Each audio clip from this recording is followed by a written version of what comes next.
క్రైస్తల దైవ మర్మములు మార్చి 7. అందుకు ప్రభు, Martha Martha, నీవు అనేకమైన పనులను గూర్చి విచారము కలిగి తొందరపడుచున్నావు, కానీ అవసరమైనది ఒక్కటే.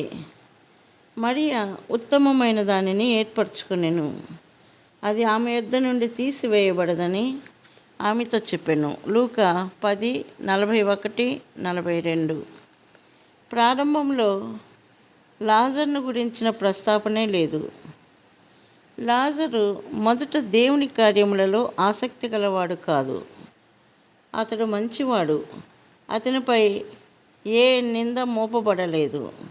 అతడు యథార్థవంతుడు, కష్టపడి పనిచేసేవాడు. అతడు చనిపోయినప్పుడు మార్తా మరియా ఏడ్చిన తీరు ఆ సంగతులను బయలుపరచును. దుష్టుడు చనిపోయినప్పుడు ఎవరు అంతగా ఏడవరు. లూకా 10:40లో మార్తా ఎంత దయగలదో చెప్పబడినది. ప్రభు వచ్చుట కిటికీ గుండా గమనించగానే పొయ్యి ముట్టించి భోజనము సిద్ధపరచనారంభించేది. ఆమె పరామర్శించుటలో నేర్పు గలది, దయగలది, వంటలు చేయుటలో నైపుణ్యం గలది. అయితే ఆమె అసూయ, కోపము కూడా కలిగిన స్త్రీ.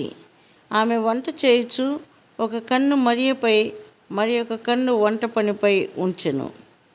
కోపము పట్టలేక ప్రభువుతో, ఆ స్త్రీతో నాకు సహాయం చేయమని చెప్పలేవా అనెను.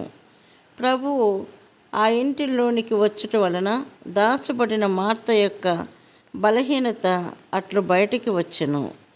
ప్రభువు మన పాపములు ఎత్తి చూపునప్పుడు ఆయన మనలను దీవించుటకై అట్లు చేయును.